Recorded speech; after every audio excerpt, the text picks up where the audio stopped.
아베 총리의 고심이 깊어지고 있는 모습입니다. 강한 동맹국이라고 믿었던 미국마저 일본을 등지고 있습니다. 주일 미국 대사관은 홈페이지에 일본에 체류하는 모든 미국인에게 철수 및 귀국을 강력하게 촉구하는 내용을 게재했습니다.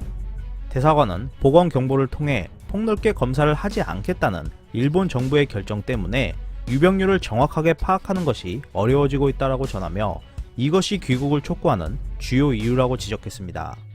그러면서 미국으로 귀국을 원한다면 지금 당장 준비해야 한다. 미국 거주자이지만 현재 일본에 있는 미국 시민은 무기한 해외에 있을 준비가 되어 있지 않다면 즉시 귀국해야 한다라고 강조했습니다. 주일 미국 대사관은 지난 4월 1일에도 미국인들에게 일본에서 즉시 철수 및 귀국을 하거나 2주치 분량의 식량과 약품을 준비해두라고 강하게 촉구한 바 있었습니다. 당시 발표는 귀국을 강력히 권고한다고 표현한 수준이었습니다. 하지만 이번엔 귀국 준비를 해야 한다라는 더 강한 표현을 사용했는데요. 이는 사실상 권고 수준을 넘어 귀국 명령을 내린 것으로 판단되고 있습니다. 또한 주일 미국 대사관은 일본에 대한 불신을 대놓고 나타냈습니다. 대사관은 증상자가 조만간 폭증하면 앞으로 몇 주 안에 일본의 의료 시스템이 어떻게 작동할 것인지 예측하기가 어렵다고 강조했는데요. 만약 폭증이 나타나면 일본에서 정상적인 의료 서비스를 받을 수 없을 뿐더러 일본 정부의 출입국 제한 조치로 항공편을 구하는 것마저 불가능해질 것이 예상되므로 최대한 빨리 귀국을 준비하라고 권고했습니다. 모두가 예측했듯이 증상자 폭증은 이미 나타나기 시작했습니다. 지난 3일 하루만 일본에서 354명이 발생했는데요. 아베 총리도 감추려고 노력한 것들이 터지기 시작하자 망연자실한 모습을 보여주고 있습니다.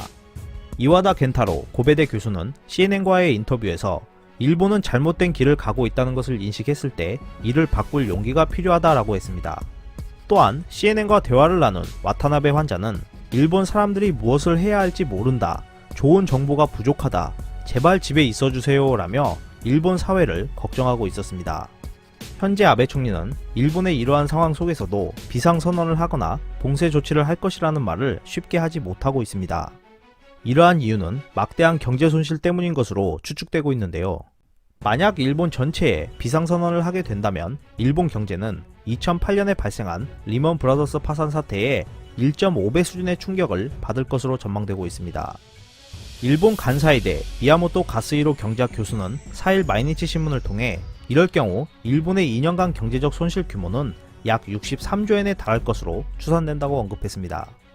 이어 교수는 도쿄도에만 발령될 경우엔 약 11조 3천억엔이 될 것이라고 추산했습니다. 일본이 강한 동맹국이라고 믿고 있던 미국마저 일본을 등지고 여기에 경제 쓰나미까지 예상되고 있는 상황에서 아베 총리가 이 난국을 어떻게 극복해 나갈지 관심이 모아지고 있습니다. 이상 피커TV였습니다. 감사합니다.